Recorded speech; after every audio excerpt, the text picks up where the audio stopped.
sitio a otro para que no supiéramos qué había debajo de ellas, por qué estaban allí, si tenían antenas ocultas o no. A veces soldados de Alemania del Este observaban a las unidades de la división punta de lanza y también había que informar de ello. Había que anotar todos los movimientos, daba igual lo que fuera, anotábamos, hacíamos un informe y se enviaba. La presencia estadounidense en Alemania Occidental más su inversión en material militar e instrucción dieron sus frutos a finales de los años 80. Los soviéticos no podían mantenerse a la misma altura y su dominio sobre la Europa del Este se aflojó. El 9 de noviembre de 1989 el detestado muro de Berlín cayó por fin. Pero para los soldados de la tercera división que patrullaban tramos remotos de la frontera, las hordas de alemanes orientales que de repente cruzaban la frontera fueron una aparición surrealista.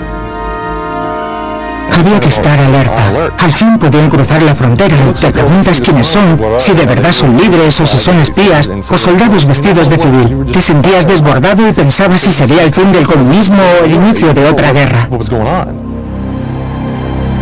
Los soldados de la división punta de lanza pronto se enfrentarían a preguntas más profundas acerca de su misión en Europa. En diciembre de 1991 la Unión Soviética se había desintegrado en más de una docena de naciones independientes. De pronto se había terminado la Guerra Fría.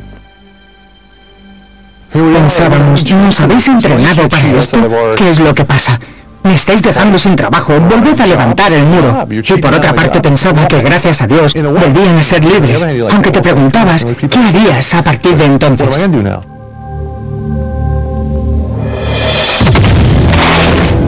La respuesta no tardó en llegar.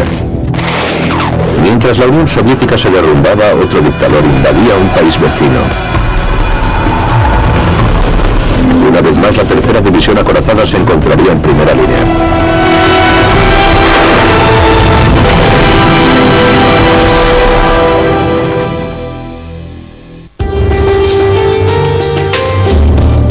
La nación desértica de Kuwait, aunque tiene una extensión muy pequeña, está situada encima del 10% de las reservas de petróleo del mundo. El presidente Saddam Hussein de Irak, el vecino del norte de Kuwait, codiciaba desde tiempo atrás ese petróleo. Y el 2 de agosto de 1990 envió a su ejército a Kuwait para hacerse con él. Con su enorme ejército curtido en el combate, nos retaba a que le echásemos de Kuwait. Convencido de que los Estados Unidos tenían miedo a las bajas y diciendo que nuestro ejército no podía sufrir 10.000 bajas y sobrevivir. Saddam Hussein había equivocado sus previsiones. Los Estados Unidos estaban listos para defender Kuwait. La tercera división acorazada fue una de las unidades a las que llamaron para prepararse para la guerra. Hicimos el petate.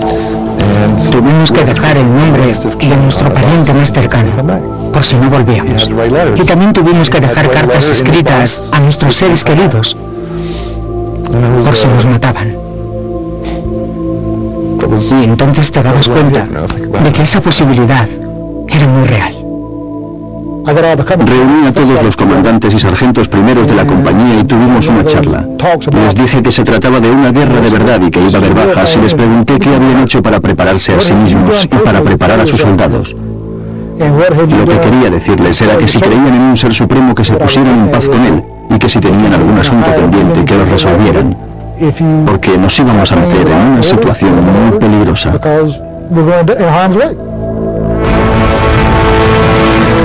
La tercera división acorazada y otras unidades de la coalición se pusieron en camino hacia Irak el 24 de febrero de 1991.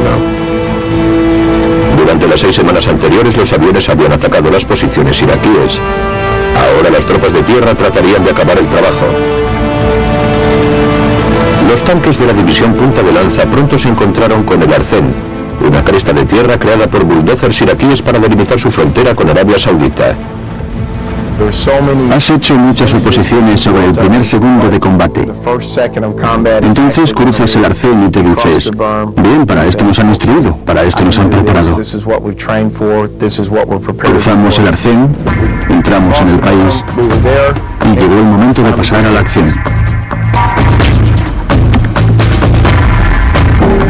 Saddam Hussein había concentrado sus fuerzas de Kuwait a lo largo de la frontera con Arabia Saudita, dando por hecho lo evidente, un ataque frontal. Pero los mandos norteamericanos le tenían una sorpresa reservada.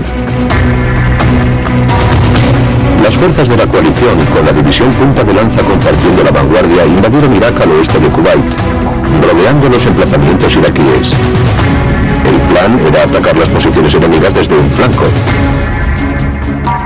Pero ahora, para llegar hasta las posiciones iraquíes, la maquinaria bélica rodante necesitaba hacer un gigantesco y coordinado giro a la derecha. La maniobra se conocería como la Gran Rueda. Si quieres entrar en Kuwait y liberarlo entrando desde el oeste, tienes que realinear tus posiciones. Así que la Gran Rueda consistió en hacer que esta enorme formación de 200.000 hombres y miles de tanques describiese un arco inmenso, y en esta maniobra participó la tercera división acorazada. Cuando los iraquíes descubrieron los planes de la coalición, montaron una defensa. El segundo y el tercer día de la guerra hubo combates encarnizados. 147 soldados norteamericanos murieron en acción. Oí por la radio que habían herido a un tipo que conocía y corrí para ver si podía ayudarle. Los médicos ya lo tenían tumbado en una camilla y uno de ellos le golpeaba el pecho mientras gritaba: "No te puedes morir, chico, no te puedes morir". El médico se echó a llorar porque aquel chico casi había muerto en sus brazos. Cuando ves algo así, lo primero que piensas es la suerte que tienes de no haber sido tú, y eso hace que te sientas mal. En la mayor parte de las batallas de la Guerra del Golfo, cuando se despejaba el humo, los americanos eran los que aún seguían de pie. Cuando tu proyectil alcanza al tanque enemigo, sale una columna de humo por la torreta y el tanque se queda ahí parado ardiendo durante 3 días. Te sientes bien cuando piensas que has podido alcanzarle antes de que él te diera a ti. Al final, el equipamiento, la preparación y los mandos de las fuerzas de la coalición arrasaron a los iraquíes. La guerra se acabó en 100 horas. Los comentarios de los iraquíes que se rendían revelaron que realmente no sabían a lo que se enfrentaban. Sus servicios de inteligencia les decían que nuestros tanques estaban hechos de madera contrachapada. Se acercaban a nuestros tanques, los tocaban y preguntaban que por qué no eran de madera. Y cuando a través de los intérpretes les decíamos que eran de acero y de uranio reducido, abrían los ojos como platos y se alegraban de irse a la retaguardia. Los restos calcinados de los tanques enemigos revelaban también que a veces los iraquíes habían tratado de marcarse un farol. Algunos de los vehículos tenían unas piezas a los lados que en realidad eran de plástico. Cuando los mirabas de lejos parecían vehículos acorazados, pero cuando te acercabas más, veías que solo era plástico, les habían hecho una especie de cirugía plástica. Entre los restos se descubrieron otras cosas.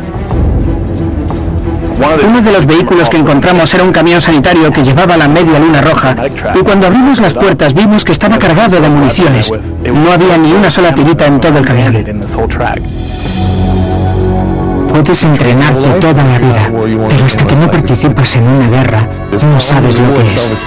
Y no solo la guerra misma, sino también el antes y el después. El ver a los niños quemados, los cuerpos decapitados, el bajarte de tu jeep y tropezar con un pie amputado que no sabes cómo ha ido a parar allí. La Guerra del Golfo, aunque breve, incluyó todos los horrores de los conflictos más largos. Frente a tantas adversidades, la tercera división acorazada se creció ante los desafíos, igual que había hecho en la Segunda Guerra Mundial y en los años de la Guerra Fría. La tercera división acorazada tuvo un enorme papel en la liberación de Kuwait. Un niño me dio una chapa que decía "Gracias, América", y me conmovió, porque significaba que habíamos hecho algo. Liberamos Kuwait e hicimos algo por la humanidad. Estoy orgulloso de haber participado en ello. La tercera división acorazada ya no existe. La división punta de lanza fue disuelta poco después de la Guerra del Golfo. Sus soldados fueron los últimos en añadir sus hazañas a un soberbio legado. Durante 50 años los guerreros de la división Punta de Lanza se levantaron ante una plaga de tiranos. Diferentes rostros para una misma ambición arrogante. Es posible que el futuro nos traiga más ejemplos de esa maldad que parece ser eterna, y nuevas generaciones serán llamadas para hacerle frente. Tendrán como ejemplo a los soldados de la tercera división acorazada, que lucharon en primera línea para que otros pudieran ser libres.